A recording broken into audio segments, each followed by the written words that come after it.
Happy friendship day రాచారి. ఊరుకోండి గురుగారు, నేను మీకు ఫ్రెండ్ ఏమిటి విడ్డూరం కాకపోతే నువ్వు. ఇందులో విడ్డూరం ఏముందిరా? ఫ్రెండ్షిప్ కి ఏజ్ లిమిట్ ఏం లేదే. ఇది చెప్పడానికా అంత అర్జెంట్ గా రమ్మన్నారు? కాదురా, ఎన్నాళ్ళ నుంచో నీ దగ్గర ఓ విషయం దాచాను. కొప్పతీసి మీరు బ్రాహ్మణులు గారా ఏమిటి? ఆ పాత బస్తీ సలీం గారితో హలీం గురించి డిస్కస్ చేసేప్పుడే నాకు మనం వచ్చింది సుమి. బా ఆపరా నీ అప్రాచ్య పరిమాణాలు నువ్వును. నిన్నో విషయం అడగాలనుందిరా. ఏమిటి? నువ్వు ఎప్పుడైనా ఎవరినైనా ప్రేమించావురా? ప్రేమ? నేనా? మనం కూడా ప్రేమించొచ్చా గురువుగారు? ఏ మనం ఎందుకు ప్రేమించకూడదు? అంటే చరిత్ర చూసుకుంటే సలీము అనార్కలి, రోమియో జూలియట్టు, లైలా మజ్ను ఎంతసేపు వాళ్లే ఉన్నారు గాని మన వాళ్ళు ప్రేమించినట్టు ఎక్కడా దాఖలాలు లేవే. చరిత్రదే ఉందిరా, చింపేస్తే చిరిగిపోతుంది. కానీ ప్రేమలా కాదురా. ప్రేమ ప్రేమ ప్రేమ అంటున్నారు, కొంపదీసి మీరేమైనా ఏమిటి సిగ్గుపడుతున్నారా? వీడు మొఖానికి సిగ్గు కూడాను. ఏమండోయ్, మీరు సిగ్గుపడ్డం మాని ఆ అమ్మాయి ఎవరో చెప్పండి. మన రాజమండ్రి గణపతి శాస్త్రి లేడు? లేడుగా. పోయిన పుష్కరాలకి మనిషిగా మునిగి శవంగా తేలాటగా.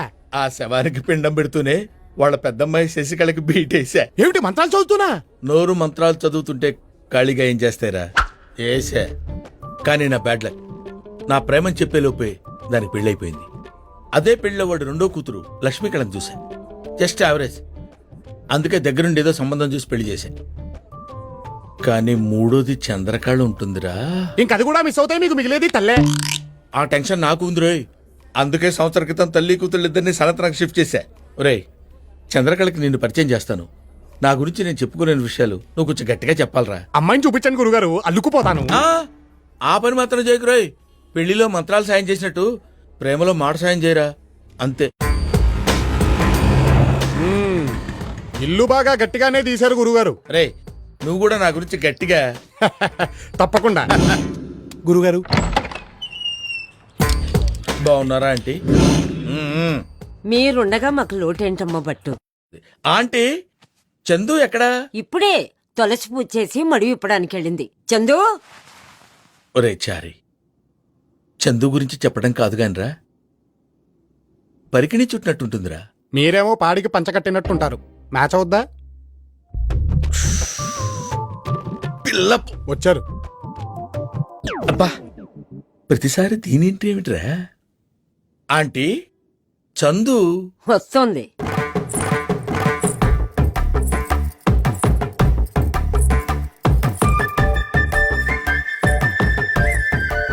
గురువుగారు తలెత్తదేంటి? సిగ్గురా, నేను ఎత్తిస్తాగా. చందు ఇదా? అదేంట్రా? అది కాదు గురుగారు, మీతో అర్జెంట్ గా మాట్లాడాలి. బయటికి రండి చెప్తా. ఏంట్రా నీ నసా? నసా లేదు పసా లేదు, నా మాట వినండి బాబు. భట్టాచారి గారు. చందు, నీకెన్నిసార్లు చెప్పాను భట్టు అని పిలవమని? భట్టు. సరే భట్టు, మొన్న మీరిచ్చిన 2-in-1 పాడైంది. పొద్దున్నే సుప్రభాతం విందామంటే సమస్యగా ఉంది. అతన్ని కొంచెం పంపిస్తే ఎక్స్ప్లెయిన్ చేస్తాను. అంతే కదా, అది 2-in-1 అయితే మా వాడు all-in-1 చిటికలో సెట్ చేస్తాడు. వెళ్ళరా. గురువుగారు, నేను చెప్పాలనుకునేది కూడా 2-in-1 గురించేనండి. ముందు చందు 2-in-1 గురించి ఆలోచించరా. అయ్యో అమ్మా, ఏమిటి అలా తోసేస్తున్నావు? ఏమిటి ఏంట్రా నీ హడావుడి? ఏమిటి రానా? రానేరా. అదిగో ఇంకోసారి. ఏంటి, మీ గురువుగారికి నిజం చెప్పేస్తావా? మరి చెప్పక కలర్ టీవీలు, వీసీఆర్లు, 2-in-1లు అంటూ మా గురుగారిని శాంతం నాకేశారు కదా, చూస్తే ఎలా ఊరుకోను మరి. ఆహా, సరే వెళ్ళి చెప్పు, నేను కూడా చెప్తాను. ఏం చెప్తారు? అదే, స్విమ్మింగ్ పూల్లో నువ్వు నన్ను ఎక్కడెక్కడ పట్టుకున్నావో, నా ఒంట్లో పుట్టుమచ్చలు ఎక్కడెక్కడ వెతికావో, పద వెళ్ళి చెప్దాం. ఇవన్నీ చెప్పావంటే మా గురుగారికి ఉంటే టపాకాయలా వెళ్ళిపోతుంది కదా. అందుకే నువ్వు మూసుకో, నేను మూసుకుంటా. ఏమిటది? నోరు. అయితే తెరవండి. ఏమిటది? డోరు. ఏరా చారి, పని అయిందా? ఇది మామూలు 2-in-1 కాదు గురుగారు, బాగా ఇబ్బంది పెట్టేసింది. ఇబ్బంది పెడితే పెట్టింది లేరా, పని జరిగింది కదా. చందు, సాయంత్రం రెడీగా ఉండు, బయటికి వెళ్దాం. ఎక్కడికి?